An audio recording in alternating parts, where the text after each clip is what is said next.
আসসালামু আলাইকুম বন্ধুরা, কেমন আছো সবাই? আশা করি সবাই ভালো আছো, সুস্থ আছো। আলহামদুলিল্লাহ আমরাও খুব ভালো আছি, সুস্থ আছি। আর সোনালী রান্নাঘর উইথ ভিলেজ ফুড চ্যানেলে তোমাদের প্রত্যেকে স্বাগত জানাই। আজকে আমি তৈরি করব ফুলকপি দিয়ে ছোট রুই মাছের পাতলা ঝোল। আজকে একটু হালকা পাতলাভাবে রান্না করব, তো সেটাই আজকে তোমাদের সঙ্গে শেয়ার করব। তো চলো দেখে নাও আজকের ভিডিওটা। রেসিপিটা তৈরি করার জন্য আমি এখানে কড়াই নিয়ে নিয়েছি। কড়াইয়ে দিয়ে দিলাম অল্প পরিমাণের তেল। প্রথমে অল্প পরিমাণের তেল দিয়ে কফিটাকে ভালোভাবে ভেজে নেব। আপনারা চাইলে প্রথমে একটু সিদ্ধ করে নিয়েও ভেজে নিতে পারেন। আমি একদম ডাইরেক্ট ভেজে নেব। তো তার জন্য দিয়ে দিলাম ফুলকপিটাকে একটু নাড়াচাড়া করে লাল লাল করে ভেজে নেব। কপিটা ভাজতে ভাজতে আমি এদিকে লবণ আর হলুদ দিয়ে মাছটাকে একটু মাখিয়ে নেব। মাছটাকে হালকা করে ভাজা করে নেব, তার জন্য হালকা করে মাখিয়ে নিচ্ছি।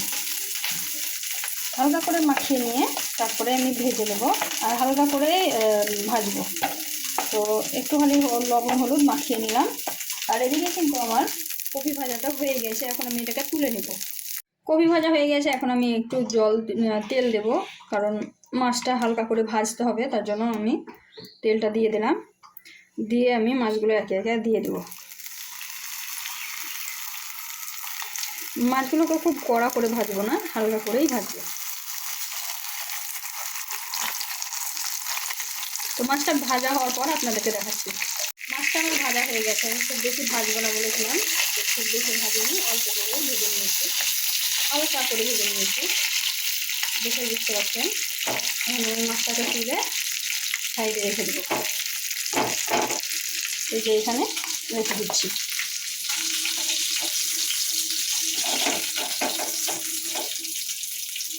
তো মাছগুলো আমি তুলে নিলাম। এখন আমি ওইখানে অনেক পরিমাণ তেল আছে, ওই তেলে আমি সম্পূর্ণ রান্নাটা করব।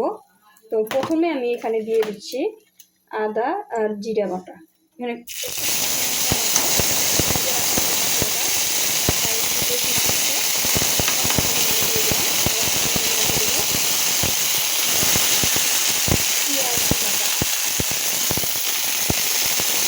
এখানে আমি একটু বেশি পরিমাণে মশলা বানাচ্ছি, যেহেতু আমি একটা মাছের চপ তৈরি করবো এগুলো। তো তার জন্য একসঙ্গে মশলাটা বানিয়ে নিচ্ছি, এখান থেকে তুলে দিয়ে দিব। তো মশলাটা আমি একসঙ্গে ভালোভাবে আগে কষিয়ে নেব। মশলাটা যখন একদম কষা কষা হয়ে গেছে, এখন আমি একটু জল অ্যাড করবো যাতে পুড়ে না যায়। তার জন্য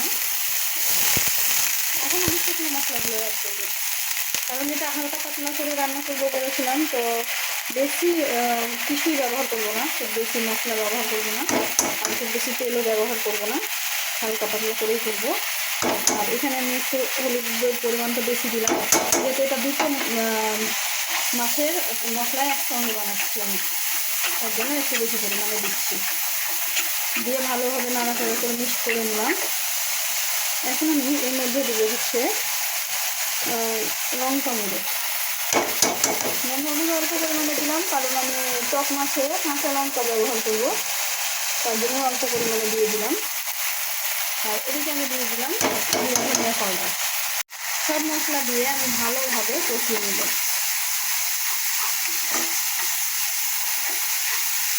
মশলাটা আমার প্রায় কষানো কমপ্লিট হয়ে গেছে। এখান থেকে আমি একটু তুলে পাশে একটু রেখে দেব।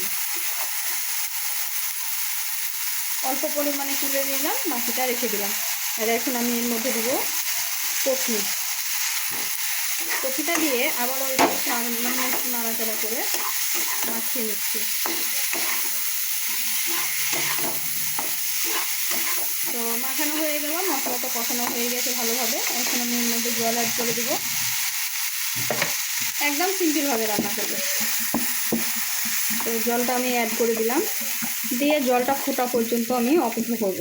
যেহেতু হালকা পাতলা ঝোল রান্না করব, তো কপিটা সিদ্ধ হবে আর এদিকে জলটা ফুটে যাবে, তারপরে আমি মাছটা অ্যাড করব। তার আগে কিন্তু মাছটা দিব না।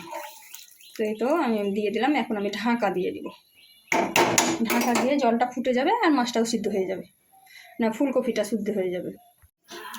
মাছটা এদিকে আমার ফুটে গেছে, ভালোভাবে ফুটে গেছে। এখন আমি এর মধ্যে দিয়ে দেবো মাছ।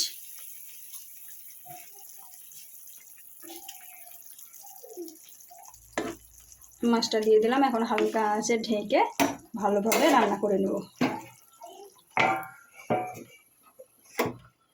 মাছ ফুলকপি দুটোই ভালোভাবে সিদ্ধ হয়ে গেছে। আর এটা যেহেতু হালকা পাতলা ঝোল হবে, তো এখন আমি ওপর থেকে ধনে পাতাটা ছড়িয়ে দিলাম।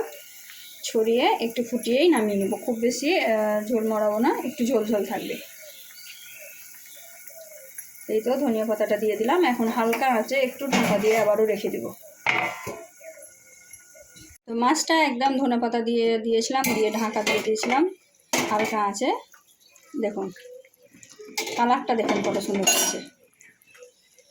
গরম গরম ভাত আর এরকম ফুলকপি দিয়ে মাছের ঝোল থাকলে আর কিছুই লাগবে না। এই শুধুমাত্র একটা তরকারি দিয়েই কিন্তু অনায়াসে সবার খাওয়া হয়ে যাবে।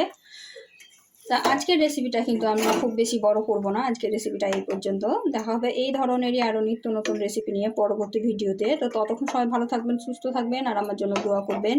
আর ভিডিওটি যাদের যাদের ভালো লেগেছে অবশ্যই লাইক শেয়ার কমেন্ট করে দিবেন। আর একটা লাইক সাবস্ক্রাইব করে পাশে থাকা বেল আইকনটিকে প্রেস করে দেবেন, যাতে করে আমার সমস্ত ভিডিওর নোটিফিকেশান আপনার কাছে চলে যায়। তো সবাই ভালো থাকেন, সুস্থ থাকেন। খোদা হাফেজ।